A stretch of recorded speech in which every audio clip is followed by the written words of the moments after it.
Su debate legislativo. Juan Manuel Palacio es economista y está en línea para charlar sobre este tema con la radio. Juan Manuel, ¿cómo va? Buen día. ¿Qué tal, Guillermo? Muy buenos días. Gracias por atendernos. Dijo el presidente ayer, lo peor ya pasó. ¿Compartís? A ver, fue una frase que también usó el año pasado y bueno, la verdad que por un lado vimos que después la economía tuvo una recuperación, pero que la incertidumbre volvió, sobre todo las últimas semanas, donde vemos que los mercados están bastante alterados, y creo que lo de ayer no va a cambiar demasiado esa postura. Sí es cierto que uno vio que un presidente estaba bastante más conciliador, buscó marcar algunos puntos en el presupuesto de mejora en sectores donde más estaba siendo atacado políticamente por los recortes, tanto educación, jubilados, obra pública. Ahora, cuando uno va a mirar los números presentados de manera global, ve que esos cambios son ínfimos, ¿no? Entonces, no va a modificar demasiado la actualidad. Ahí me detengo un segundito, Juan. Vos decís son ínfimos. El presidente dice, en términos reales, el gasto, por ejemplo, en salud va a ser 8% adicional, en educación también, en jubilaciones 5% más. El presidente dice, en términos reales, le van a ganar a la inflación. ¿Son ínfimos o son significativos? A ver, por eso digo, los cambios son pequeños, no van a modificar demasiado la cuestión de fondo. Lo que sí se está buscando dar es una señal política de decir, bueno, recibimos, digamos, las quejas y hasta lo que era hasta hace 2 segundos no podemos tocar nada porque estalla todo por los aires. Bueno, ahora vemos que un poquito podemos acomodar como para tratar de buscar algún tipo de consenso en la aprobación del presupuesto. Y además hago una pregunta metodológica, probablemente lo sepas responder.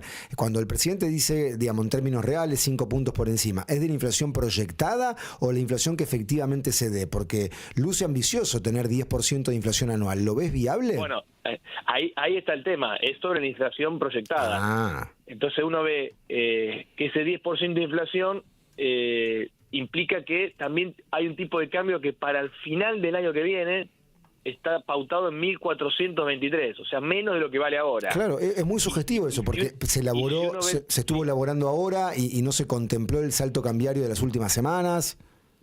Incluso si uno ve la proyección, porque el presupuesto es del 2026, pero tiene proyecciones macroeconómicas 2027 y 2028. Sí. Habla para finales del 2028 de un dólar de 1.488, que es prácticamente lo que vale ahora. O sea, estamos hablando de un dólar 3 años igual.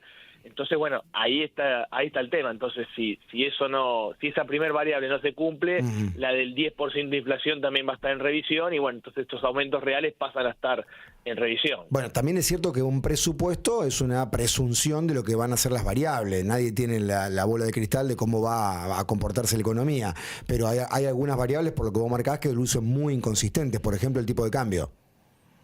Sí, y además, a ver, si bien es cierto, el presupuesto es como una intención del gobierno hacia dónde, qué camino quiere tomar, y nadie tiene la bola de cristal, por supuesto, suena un poco inconsistente eso, y además hablar de 5% de crecimiento el año que viene, cuando el arrastre estadístico por cómo va a terminar este año va a ser negativo, entonces también ese número de crecimiento parece un poco sobredimensionado. Volviendo al tema de inflación, porque que es algo que el presidente combate, es su principal batalla, lo muestra como su principal activo, él dice que se evitó la hiper. Para ir a un esquema de inflación anual del 10%, estamos hablando de menos de 1% mensual, ¿no? Así es, sí, estamos hablando de 0,8 mensual promedio. ¿Eso en la Argentina reciente hay algún registro? Digamos, sacando la convertibilidad que llegamos a tener hasta deflación, pero con caída del consumo, aumento de desocupación por la apertura de importaciones. ¿Hay registro de una inflación tan baja mensual?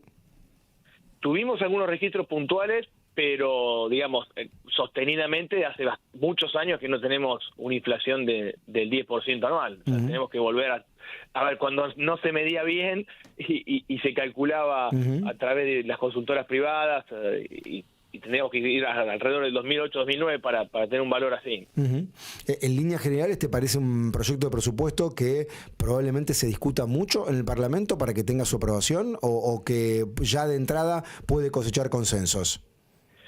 A ver, hay que ver qué intención tiene el gobierno.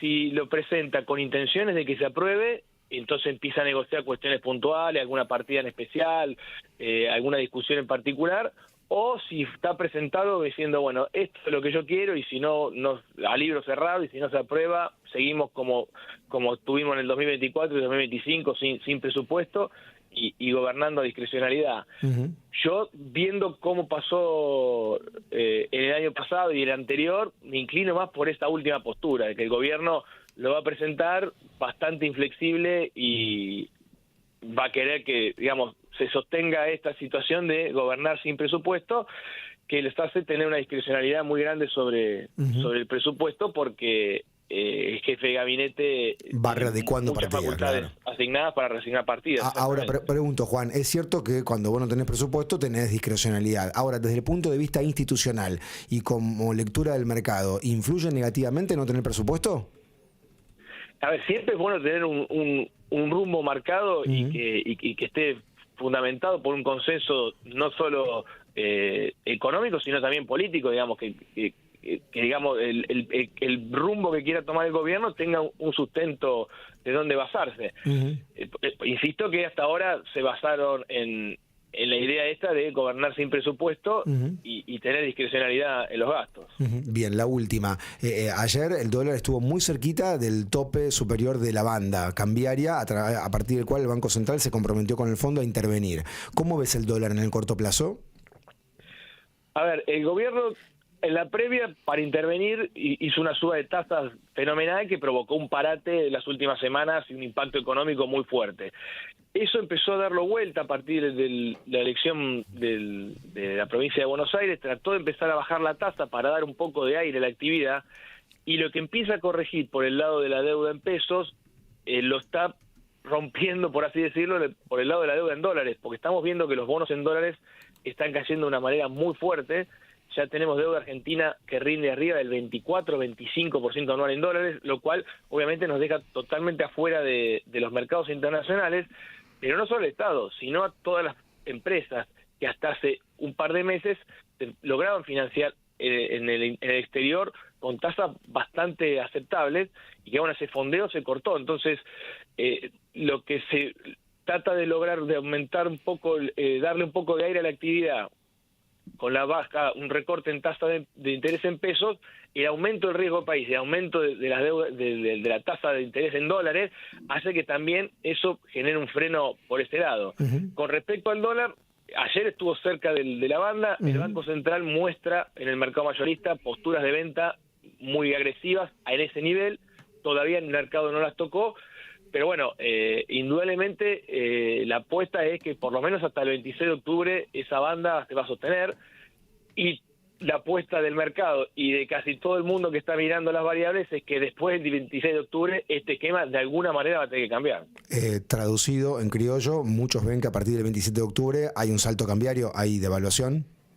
A ver, puede haber varias alternativas. Una es que liberen el mercado, otra uh-huh, que corran el nivel de las bandas, uh-huh, bueno, establezcan otro nivel de bandas.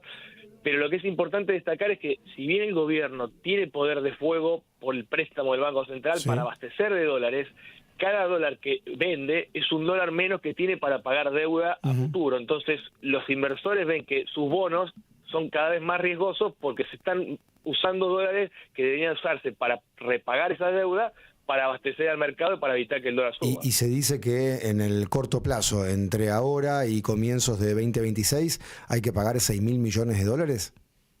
Sí, hay un vencimiento importante de bonos en el mes de enero del año que viene. Uh-huh. Además hay algunos pagos de organismos internacionales. Uh-huh. Ayer se hizo un pago de 450 millones de dólares, hay otro pago al Fondo Monetario. O sea, hay compromisos. El Tesoro tiene todavía casi 1.000 millones de dólares depositados en el Banco Central, pero ya están todos comprometidos en pagos para el mes que viene. Entonces, la sábana es muy corta, y si encima esos pocos dólares que hay se usan para frenar su cotización y venderlos en el mercado, bueno, obviamente van a faltar para pagar la deuda por el otro lado. Juan, gracias por el testimonio de la radio. Como siempre, un saludo.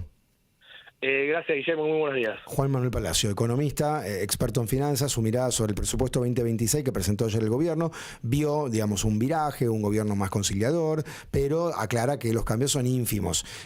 Remarca, y esto es importante, que los aumentos que anuncia el presidente en términos reales sobre la inflación es sobre la inflación estimada.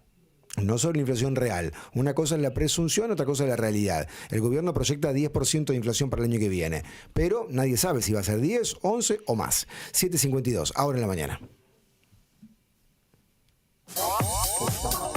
Ya volvemos. Hay mucho más en El Primero de la Mañana.